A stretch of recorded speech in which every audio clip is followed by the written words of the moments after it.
We are delighted to welcome our second keynote speaker. Thank you, Professor Carl Skugelhoven first. Yeah, and we're delighted to welcome our second keynote speaker, Professor Jette Hansen, Associate Dean of Arts Education and Professor of Applied English Linguistics at the Chinese University of Hong Kong. Her research focuses on second language speech, especially how people learn and use sound systems in multilingual context.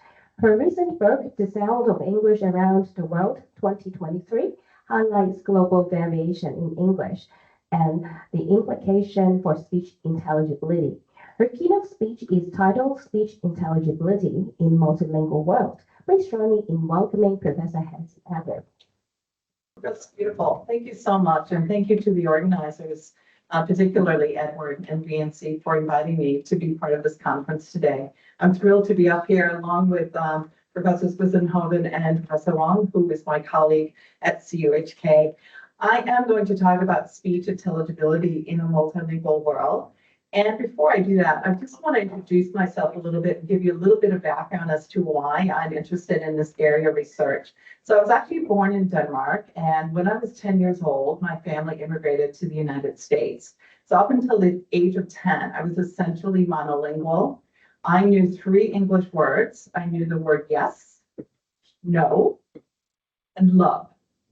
So when we moved to a very, very small town in northern Wisconsin, and they did not actually have any institutionalized language teaching for immigrant children. We were the only immigrants in that environment.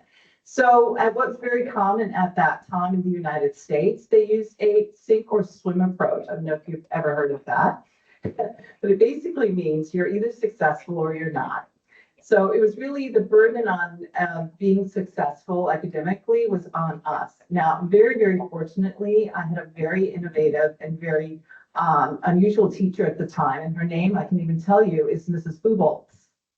I still remember her even many decades later. And she paired me up in class with one of the more academically advanced kids. And that student actually peer tutored me through some of the materials, the academic content.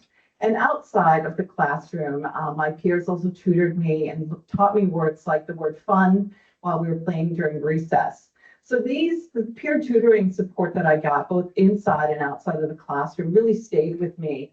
I did master English, and I lost most of my Danish accent, but I still struggled with certain sounds, particularly the American R sound. And my mother, for her entire life, had a very noticeable Danish accent and struggled with speech sounds like the TH sound. Was very difficult for her. So these experiences really led me to pursue a PhD in foreign and second language education. And it really also led me to be focusing my research on, in particular, the use and acquisition of a second language sound system. And in particular, I'm really interested in this interaction between the social and the linguistic. And that's been a major part of the work I've done over the last 25 years. And because I've now been in Hong Kong for more than 20 years, I'm also very interested in looking at English in multilingual environments, in particular world Englishes. So based on that, the research that I've been doing and the work I've been looking at, I'm really looking at questions, including the question of what does it mean for speech to be intelligible in an increasingly multilingual world? And I don't know if I can answer the question, but I can try to shed some light on the complexity of what it takes to really answer this kind of question. And so to do that, I'm going to talk about different aspects. I'm going to first reframe speech intelligibility, and then I'll examine how linguistic constraints and social barriers interact to shape communicative outcomes. And I'll really be looking particularly on the listener, which is a major locus of the research that I do. I'm really much more interested in the listener. Then I'll be looking at methodological frontiers, including AI, and I'll then conclude with future directions for pedagogy and research. So first of all, I want to talk about what we mean by intelligibility. The traditional second language acquisition research usually frames non-native speech through a deficit lens.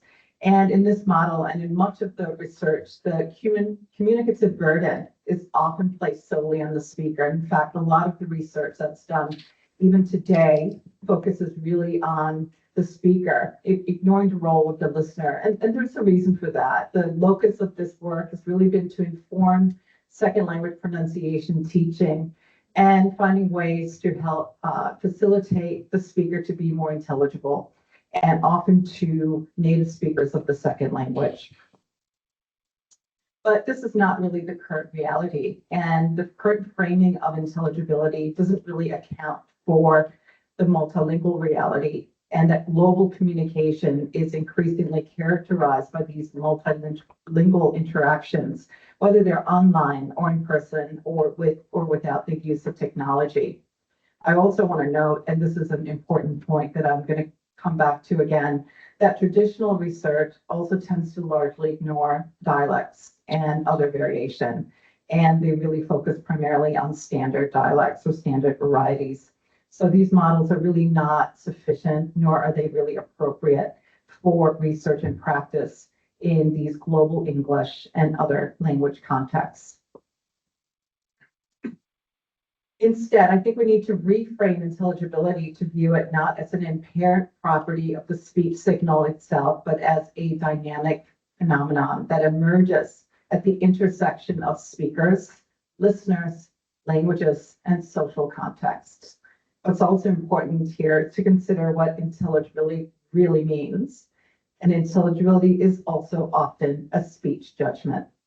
So I want to look at what that means. When we talk about speech intelligibility, embedded within this construct are often a number of other speech judgments, including accentedness and acceptability. I think it's really useful to just try to disentangle them a little bit.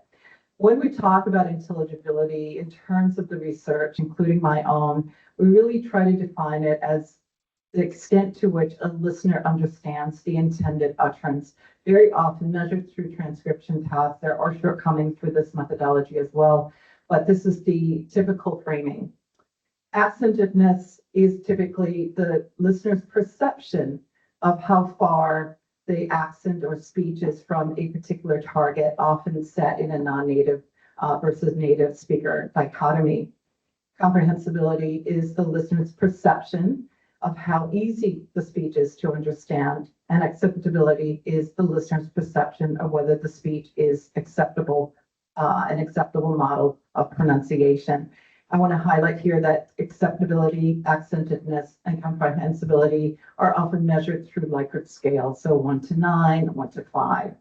And so while we really see intelligibility as the quote unquote most objective, and I want to use parentheses around the word most, because intelligibility is also not value neutral.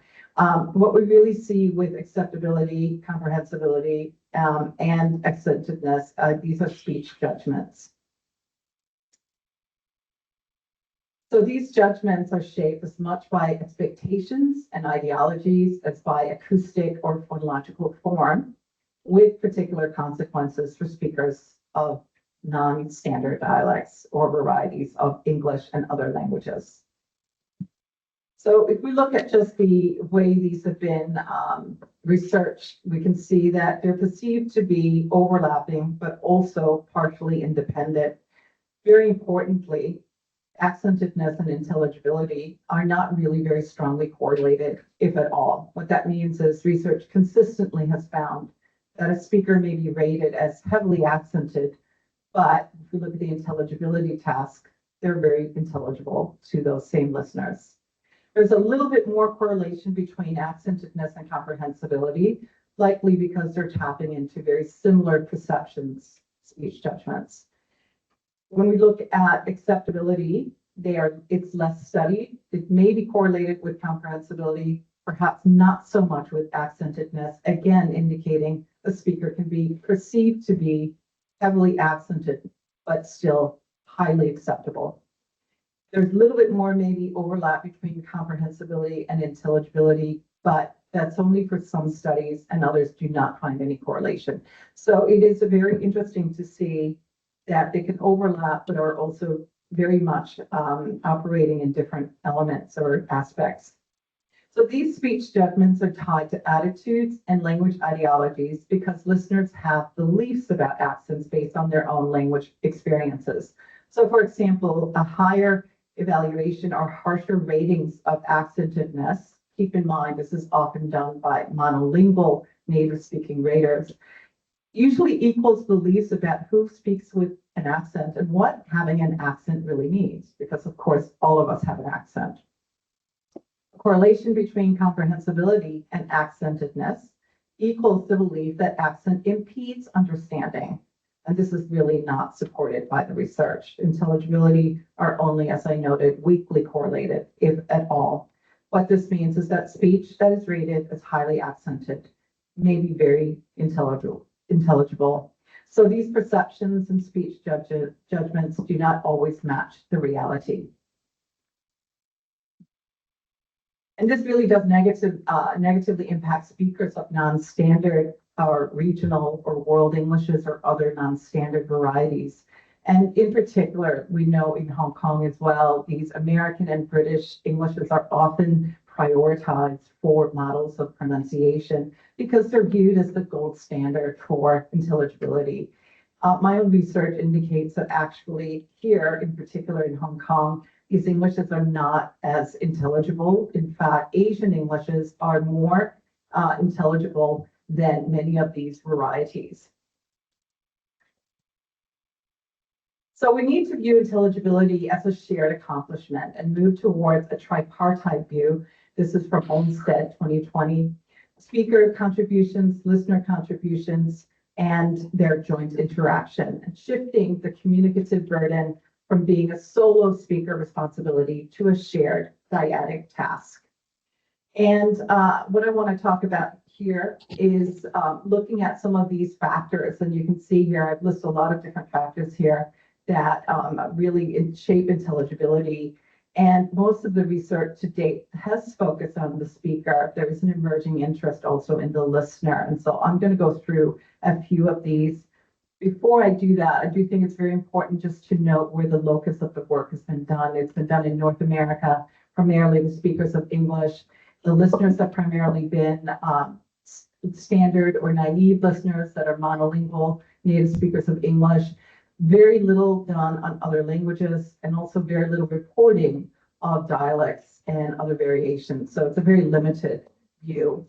So let's just first look at linguistic features. I think the assumption would be that consonant and vowel substitutions, divergences would be very much linked to intelligibility. In fact, they're very closely linked with accentedness ratings, not surprisingly, but actually they may not play a consistent role.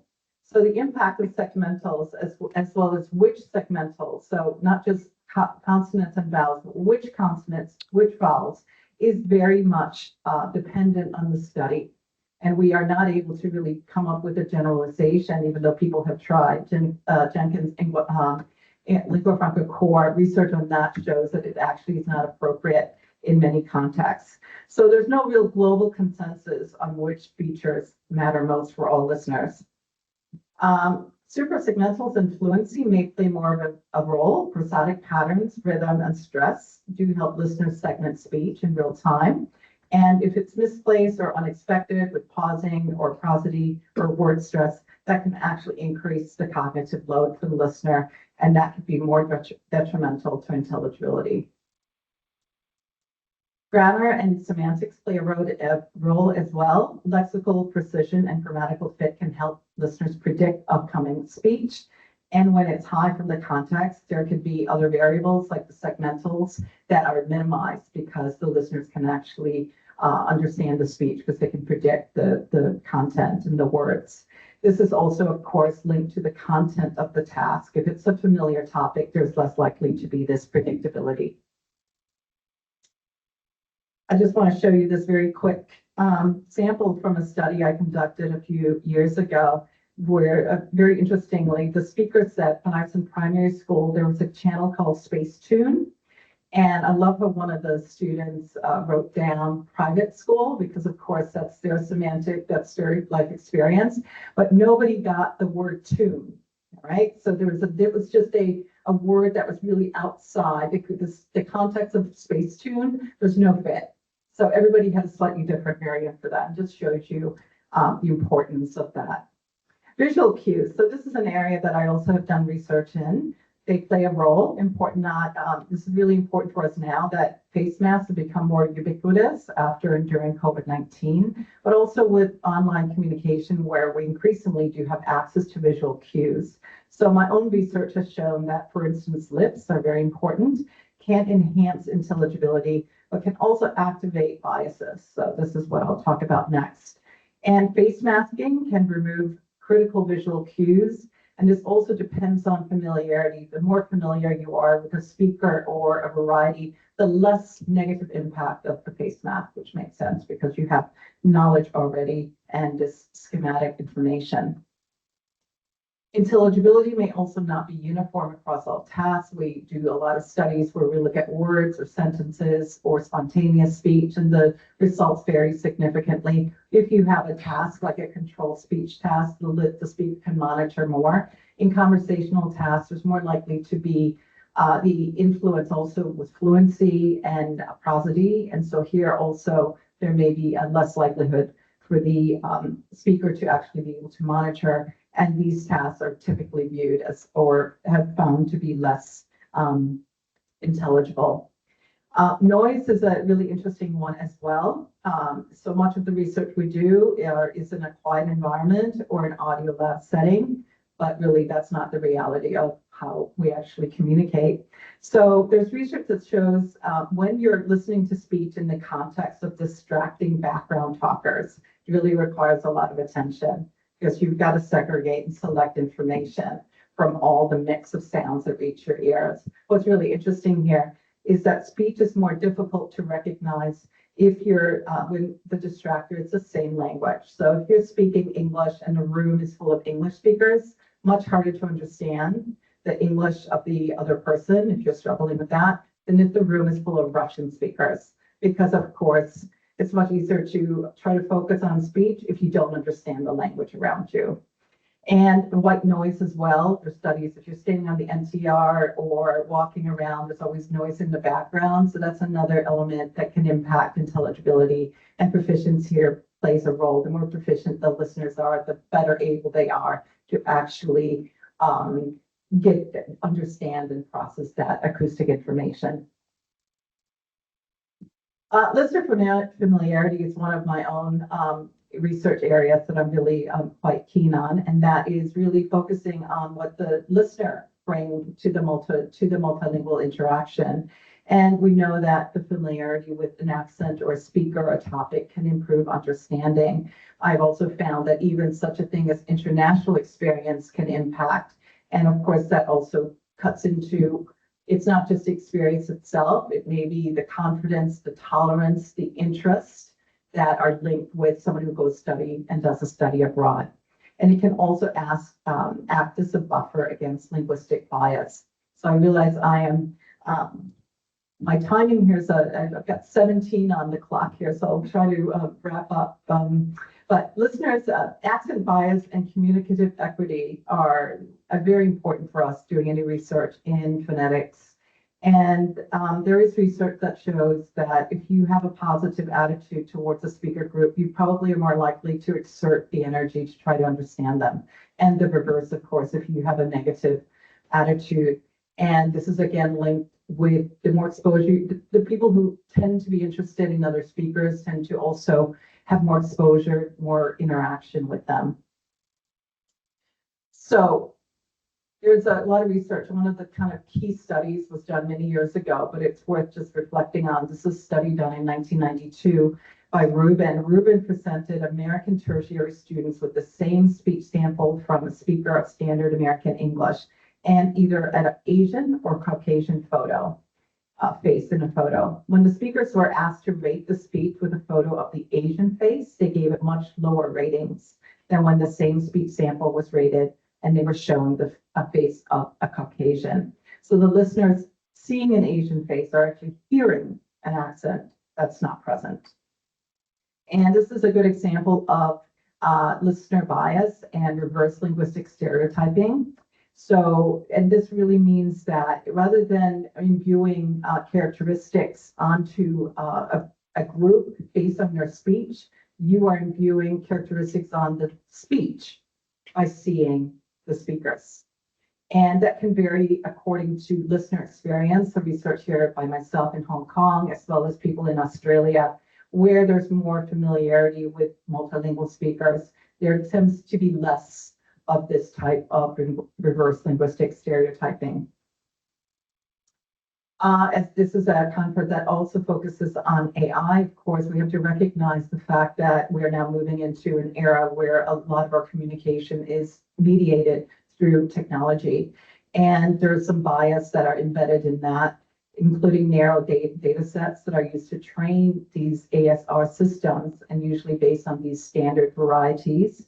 And that what happens is they often misrecognize an accent that is not quote unquote standard. And this really leads to communicative fatigue and temporal taxation. So if you are a person using these systems and you're not understood and you have to keep repeating yourself, it really reinforces the hierarchy of linguistic discrimination, but it also leads to perhaps not wanting to use those systems. And that's actually a really significant problem because they're increasingly linked to things like healthcare and aging. So to kind of wrap up a little bit, I want to just look at two more things. So two elements, this is AI and automatic speech recognition systems again. So in order to make these more ethical and responsive to diversity in speech across different populations, we need to change to a pluralist and ethical approach that values diversity. They need to be trained on speech corpora from diverse communities and models that can handle variation in dialects and evaluation metrics that incorporate linguistic diversity. And a really important part of this is they need people like us. They need the linguists.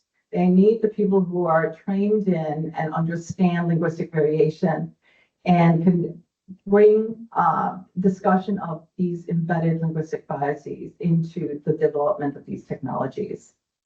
One that I'm also very interested in is eye tracking. Eye tracking can be used in many different ways, but one of the ways it can be used is we're going to look at how listeners look for cues during interactions and try to quantify listener effort when and by looking at where and how long a listener gazes at facial features and whether this changes based on the different ethnicities or ages or genders of the speakers. To wrap up, inclusive pedagogical practices. First, we need to shift pronunciation teaching from accent reduction to functional intelligibility. And we've been saying this for decades, so it's not a new thing to say this, but it's still not really, unfortunately, the approach in many places.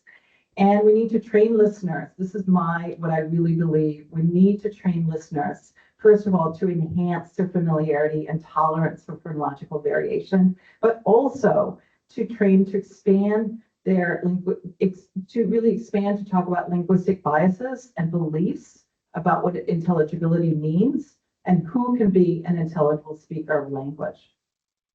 We also need to move towards more inclusive ASR development, diversifying the acoustic training data, developing value-neutral assessment protocols, and to shift the burden of intelligibility away from the user, from the speaker who's trying to be heard or be understood by the ASR system and onto the technology.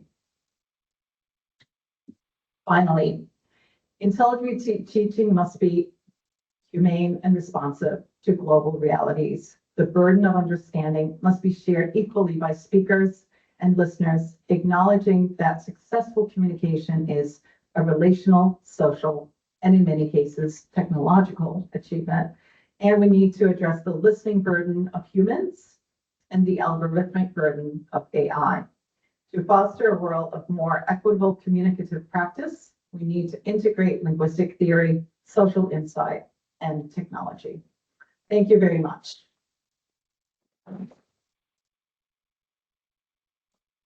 Well, thank you, Professor Hansen, for this wonderful talk. And we do have a few minutes this time. Okay, so let's see. We've got any questions on site first? Yeah, please go ahead. Thank you so much, Professor Hansen. Your presentation is very inspiring and interesting.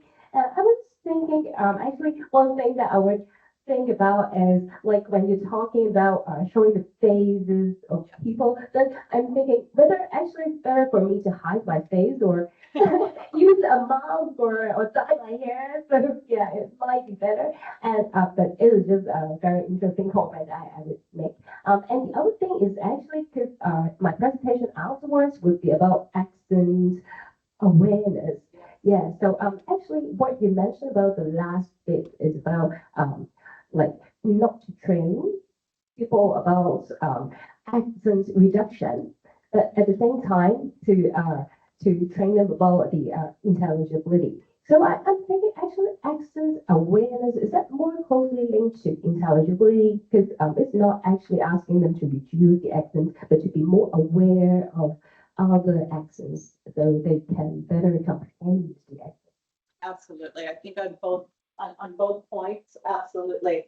I think to me, again, this is one of my interest. I have no interest in training speakers because my role as a teacher, I really strongly believe that all accents are legitimate and that I don't want to eradicate somebody's accent. I do believe that we train people to have a wider linguistic repertoire as speakers, but also as listeners. And so that we can handle ambiguity and we can tolerate ambiguity and we don't have this, I don't understand you. So my research with the visual elements shows that if you're familiar with the speaker group, just very quickly, I had three groups. I had a group of Malaysian speakers, English speakers, Indonesian, and Indian. And before that, we did a familiarity task. And they were all Hong Kong students, they didn't know what the experiment was going to be about. And they had many different varieties to rate, but they said they had more familiarity with the Indian English speakers. So when we did the study, we did three conditions: the face mask, and only auditory, only the audio. And what we found was that when the Hong Kong listeners, they rated significantly highly the Indian speakers when they saw the full face. It was significant. Also, the intelligibility scores were higher. They said that they did not understand the Malaysian, Indonesian English very well.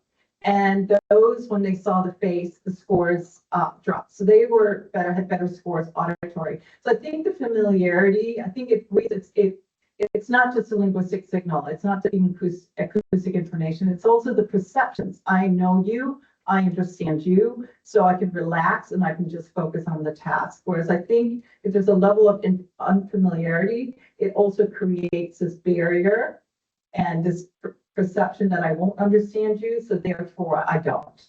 So I think it's really important to enhance training in that regard. I'm not sure that answers your question, but hopefully a little bit. Definitely. Thank you so much. And I would like to listen to your comments about my presentation afterwards and learn more from you afterwards. Thank you so much.